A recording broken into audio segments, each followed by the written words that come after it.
जो है अखिल भारतीय विद्यार्थी परिषद पे लाठीचार्ज हुआ है और कहीं ना कहीं वो अपनी मांगों को लेकर प्रदर्शन कर रहे थे और आपने इस बात को जो है सदन के अंदर भी उठाया है, तो किस प्रकार से देखते हैं सर सरकार की नीतियों को इसमें?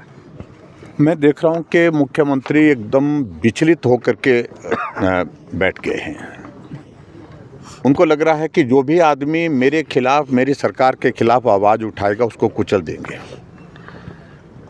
आज की स्थिति ऐसी है कि हिमाचल प्रदेश में दर्जनों लोगों के खिलाफ रोज़ाना एफआईआर दर्ज होती है, क्योंकि सरकार का किसी कार्यक्रम का विरोध किया, सरकार के खिलाफ कोई बात की तो उनके खिलाफ मामले दर्ज हो रहे हैं।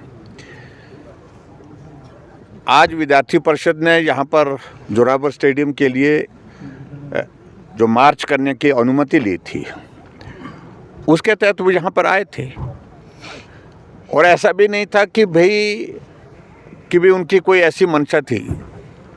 आगे आकर के थोड़ा सा बात करते करते उन्हें आगे बढ़ने की कोशिश की और उनके ऊपर लाठीचार्ज हुआ।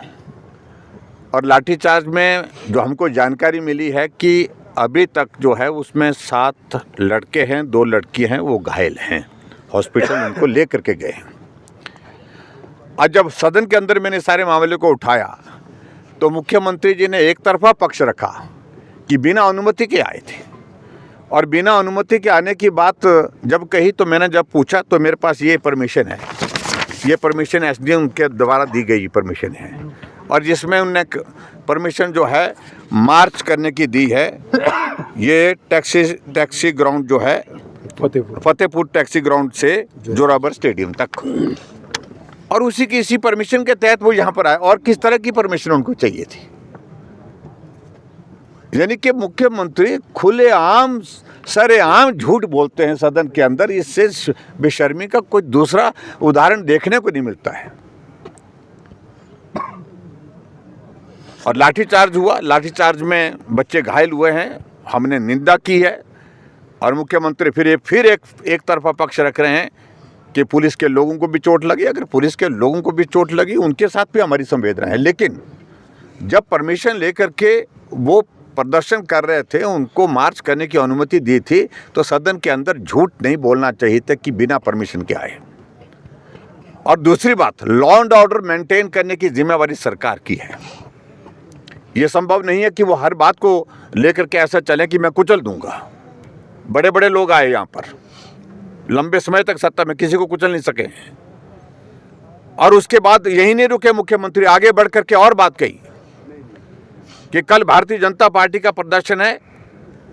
मुझे कहने लगे कि हमने आपके कहने पर अनुमति दी है, अगर आपने प्रदर्शन इस प्रकार का करना है तो मैं अनुमति को रद्द करूंगा। हमें भी धमकी दे रहे हैं।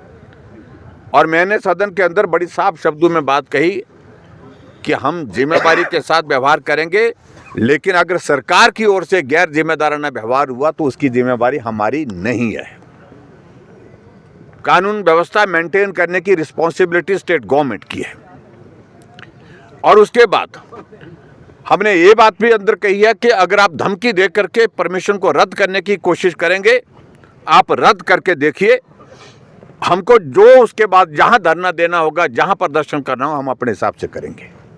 इस तरह से आवाज को दबाने की कोई आदमी सोचे, सर, ये बर्दाश्त के योग्य नहीं है। इस प्रकार से देखते हैं विद्यार्थी परिषद संगठन जो है कहीं ना कहीं भाजपा से भी जुड़ा हुआ है, क्या नेता प्रतिपक्ष उनसे मिलने जाएंगे? मैं कोशिश करूंगा, मैं अभी बात करूंगा। अभी तो मेरी उनसे बातचीत ज़्यादा डिटेल में हुई नहीं, मुझे सिर्फ जानकारी के रूप में बताया कि बच्चे घायल हुए। सर, सदन में चल रहा था और विद्यार्थियों को लेकर जो है मुख्यमंत्री बात कर रहे थे।